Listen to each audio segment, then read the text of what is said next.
Sa isang malayong bayan sa tabi ng dagat, kung saan ang alon ay tila nagkukwento ng mga sekreto ng karagatan, may nakatirang isang simpleng mangingisda na nagngangalang Kulas. Siya ay kilala sa kanilang lugar bilang isang masipag at mabait na tao. Pero hindi naging madali ang buhay para sa kanya.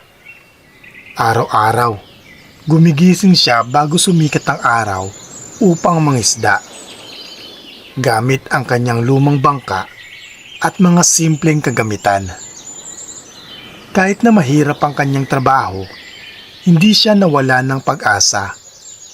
Lagi niyang sinasabi sa sarili, ang dagat ang nagbibigay buhay sa akin at hindi ako pababayaan ito.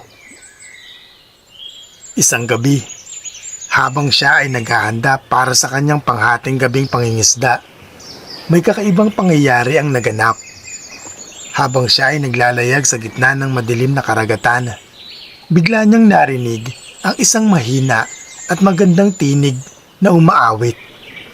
Ang tinig ay tila nagmumula sa malayo, at ito ay puno ng lungkot at pangarap. Napatingin si Kulas sa paligid, pero wala siyang makitang sino man. Sa kanyang pagtataka, sinundan niya ang tinig hanggang sa marating niya ang isang maliit na pulo na hindi pa niya napupuntahan dati. Doon, sa ilalim ng liwanag ng buwan, nakita niya ang isang sirena. Ang ganda nito ay hindi maipaliwanag.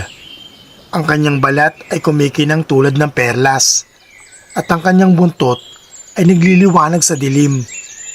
Pero ang pinakamaganda sa lahat ay ang gintong kabibe na hawak nito sa kanyang kamay. Ang kabibe ay tila naglalabas ng sariling liwanag, at ito ay puno ng misteryo at kapangyarihan. Nanginginig sa takot at pagkamangha, sinubukan ni Kulas na umalis dun sa lugar, pero hindi niya nagawa. Ang sirena ay lumapit sa kanya at ngumiti. "Huwag kang matakot. Ako ay narito para tulungan ka," wika nito. Nagulat si Kulas. "Bakit mo ako tutulungan? Sino ka ba?" "Ako ay isang sirena na nagmula sa malalim na bahagi ng karagatan. Narinig ko ang iyong mga dalangin at nakita ko ang iyong busilak na kalooban. Alam kong ikaw ay isang mabuting tao at nais kong bigyan ka ng regalo," sagot nito. Inabot ng sirena ang gintong kabibi kay Kulas. Ang kabibing ito ay hindi ordinaryo. Ito ay nagtataglay ng kapangyarihan ng karagatan. Kapag ginamit mo ito ng tama, bibigyan ka nito ng kayamanan at kasaganahan. Pero tandaan mo, hindi lahat ng kayamanan ay nagdudulot ng kaligayahan. Gamitin mo ito ng may kabutihan. Hindi alam ni Kulas kung ano ang sasabihin. Tanging salamat ang kanyang nasambit bago muling lumubog ang sirena sa dagat na nag-iwan sa kanya ng kakaibang regalo. Sinubukan ni Kulas ang kapangyarihan ng gintong kabibe. Sa kanyang paggalaw dito, napansin niya na sa tuwing hinihimas niya ang kabibe at nagdarasal ay may mga isdang lumalapit sa kanyang lambat. Hindi lamang yun, naging masagana rin ang kanyang ani sa bukid at ang kanyang mga pananim ay tumubo ng mas malusog kaysa dati. Hindi nagtagal, si Kulas ay naging isa sa mayamang tao sa kanilang baryo.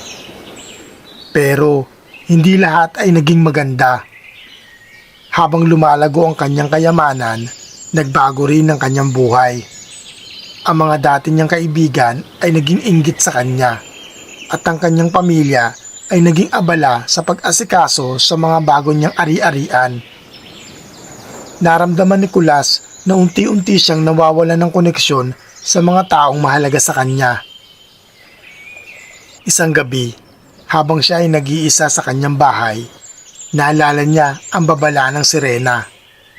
Napagtanto niya na ang tunay na kayamanan ay hindi nasusukat sa ginto o ari-arian, kundi sa relasyon at kasiyahan na nagbibigay ng simpleng buhay. Nagpasya siyang ibalik ang gintong kabibe sa sirena bilang tanda ng kanyang pasasalamat at pagkilala sa kanyang mga pagkakamali. Bumalik siya sa pulo kung saan niya unang nakita ang sirena. Doon, hinintay niya ang sirena at ibinalik ang kabibe.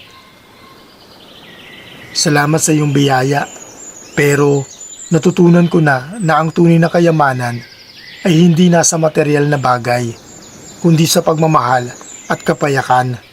Wika nito. Ngumiti ang sirena at tinanggap ang kabibe. Ikaw ay isang mabuting tao, Kulas.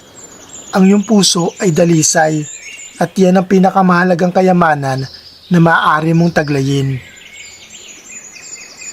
Mula nun, bumalik si Kulas sa kanyang simpleng buhay, pero masaya at puno ng pagmamahal. Ang kwento niya at ng gintong kabibe ay naging alamat sa kanilang baryo na nagpapaalala sa lahat na ang tunay na kayamanan ay nasa puso at hindi sa anumang material na bagay. Hello mga kaiwaga, sana'y nagustuhan nyo ang ating kwento ngayon. At hihingi na rin sana ako ng konting pabor na pasubscribe naman sa ating munting channel para mas mapagpatuloy pa natin ang paggawa ng mga ganitong magagandang kwento. At palike na din ng ating video. Huwag niyo din pong kalimutang pindutin ang notification bell mga kaiwaga para palagi kayong updated sa mga ilalapag pa nating mga kwento. Sa mga nais naman pong magpa-shoutout ay mag-comment lamang po kayo sa comment section para sa susunod na upload ay masa-shoutout na natin kayo. At yan lamang po muna hanggang sa susunod nating kwentuhan dito sa mga mahiwagang kwento ni Lolo.